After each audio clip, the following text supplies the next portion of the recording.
সম্মানিত ভিউয়ার্স, আসসালামু আলাইকুম। তুশিবা স্টুডিও ড্রাইভার সিরিজের আরও একটি নতুন ভিডিওতে আপনাকে স্বাগতম। আজকের ভিডিওর মাধ্যমে আমি দেখাবো হচ্ছে তুশিবা স্টুডিও 4540 CSE এর প্রিন্টার ড্রাইভারটি কীভাবে খুব সহজে আপনার কম্পিউটার বা ল্যাপটপে সেট আপ করে নিতে পারবেন এবং কিভাবে এই ড্রাইভারটি ডাউনলোড করবেন এবং কোথা থেকে ডাউনলোড করবেন, সম্পূর্ণ প্রসেসটি দেখাচ্ছি আজকের ভিডিওতে।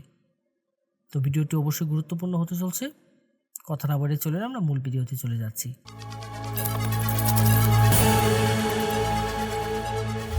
প্রথমে আমরা যে কাজটি করব, আমরা এই ড্রাইভারটি ডাউনলোড করে নেব।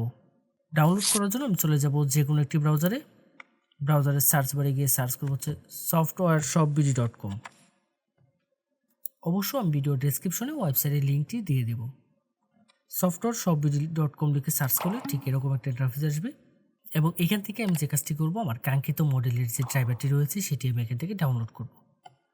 দেন এই সার্চ বারে চলে যাব, এখানে গিয়ে জাস্ট আমাদের যে কাঙ্ক্ষিত মডেলটি সেই মডেলটি এখানে সার্চ করব।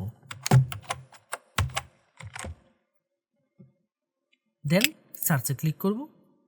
ক্লিক করলে আমার এই অ্যাভেলেবেল মডেলের প্রিন্টার ড্রাইভারটি চলে আসবে আমার সামনে। এখান থেকে আমি যে কাজটি করব, জাস্ট এই লিঙ্কের উপর ক্লিক করব।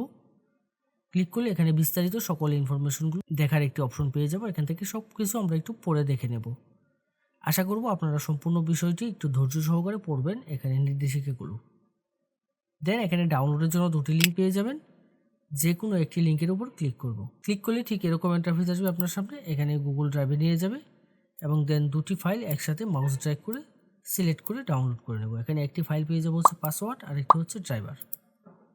তো এখান থেকে ফাইলটা জাস্ট মাউসের রাইট বাটন ক্লিক করে ডাউনলোড করে নেব।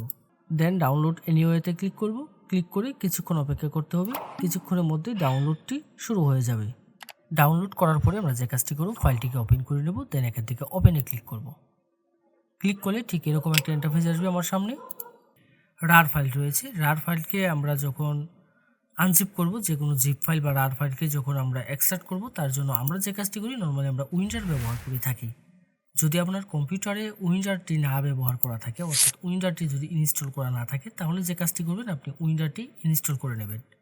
এর জন্য ভিডিও ডেসক্রিপশন এবং আই বাটনে উইন্ডারের লিঙ্ক দিয়ে দেবো। আপনারা ওইখান থেকে গিয়ে জাস্ট উইন্ডারটি ইনস্টল করে নেবেন। দেন যে কাজটি করব, আমরা ফাইলটাকে ওপেন করব। উইন্ডারে যখন ফাইলটা ওপেন করব, ঠিক এরকম একটা ইন্টারফেস আসবে। এখান থেকে ক্লোজ করে দেব। যাওয়ার পর ইন্টারফেসটা দেখতে ঠিক এরকম হবে। এখানে একটি ফাইল পেয়ে যাব হচ্ছে ড্রাইভার। এই ড্রাইভারে ক্লিক করব। ক্লিক করলে এখানে জাস্ট আমি ড্রাইভারটা পেয়ে যাব। তো এখানে আমার পাসওয়ার্ডটা দিতে হবে। আমি যেহেতু শুধু ড্রাইভারটা ডাউনলোড করছি, আমি এখানে পাসওয়ার্ডটি ডাউনলোড করে নেই। তো এখানে আপনারা যে কাজটি করবেন, আপনারা জাস্ট এই ডাউনলোড অপশনে গিয়ে এখান থেকে পাসওয়ার্ডটি ডাউনলোড করে নেবেন। তো দেন এখানে এই মডেলের যে ড্রাইভারটি রয়েছে, সেই ড্রাইভারে এখানে পাসওয়ার্ডটি আমি দিয়ে দিব। পাসওয়ার্ড দেওয়ার ক্ষেত্রে এখানে একটি অপশন পেয়ে যাবেন, এটি হচ্ছে শো পাসওয়ার্ড। এখানে যদি টিক মার্ক দেওয়া থাকে, তাহলে আমি এখানে কিবোর্ড থেকে যে পাসওয়ার্ডগুলো টাইপ করব সেগুলো এখানে শো করবে। আর যদি আমি এখান থেকে টিক মার্কটি যদি উঠিয়ে দিই, তাহলে এখানে কোনো পাসওয়ার্ড শো করবে না। এখানে পাসওয়ার্ডটা টাইপ করে দেবো। দেওয়ার পরে দেন ওকেতে ক্লিক করব। ওকেতে ক্লিক করব। ক্লিক করলে ঠিক এরকম একটি অ্যালার্ট আসবে।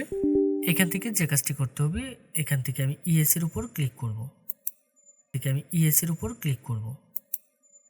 দেন সফটওয়্যারটা এক্সট্রাক্ট হওয়া শুরু করবে এবং এক্সট্রাক্ট হওয়ার জন্য কিছুক্ষণ সময় নেবে। কিছুক্ষণ আমি অপেক্ষা করব। দেন এরকম একটা ইন্টারফেস আসবে। এখানে আমি যে কাজটি করব, আমি আমার প্রিন্টারটি সরাসরি কম্পিউটারের সাথে কানেকশন করে নেব। অবশ্যই ইউএসবিতে প্রিন্টারটি কানেকশন করে নেব এবং ইউএসবি কানেকশন করার ক্ষেত্রে আমি যে বিষয়টি লক্ষ্য রাখবো, সেটি হচ্ছে আমার পিসি বা ল্যাপটপের যে ইউএসবি পোর্টগুলো বেশি শক্তিশালী, সেই পোর্টগুলোর সাথে কানেক্ট করব। দেন ওকেতে ক্লিক করব। এখানে আসার পরে আমার আর কোনো কাজ করতে হবে না, আমার কিছুক্ষণ অপেক্ষা করতে হবে। কিছুক্ষণের মধ্যে আমার প্রিন্টার ড্রাইভারগুলো সেট আপ হয়ে যাবে। এক এক করে এখান থেকে সবগুলো ড্রাইভার সেট আপ হয়ে যাবে। দেন এখানে ফিনিশের যে অপশনটি রয়েছে, এই ফিনিশে আমি ক্লিক করব। ক্লিক করে এখান থেকে বেরিয়ে আসব। এখন আমি যে কাজটি করব, আমি এখান থেকে বেরিয়ে এসে আমি জাস্ট চেক করে দেখব আমার প্রিন্টার ড্রাইভারটি সেট আপ হয়েছে কিনা। অবশ্য চেক করার ক্ষেত্রে আমাদের যে কাজটি করতে হবে, আমার কম্পিউটারটি রিস্টার্ট দিয়ে নিতে হবে। কম্পিউটারটি রিস্টার্ট করে নেব, তাহলে দেখবেন প্রিন্টার এবং স্ক্যানার দুটি ড্রাইভারই পেয়ে যাবেন। ফটোশপ 7.0 দিয়ে আমরা স্ক্যান করব।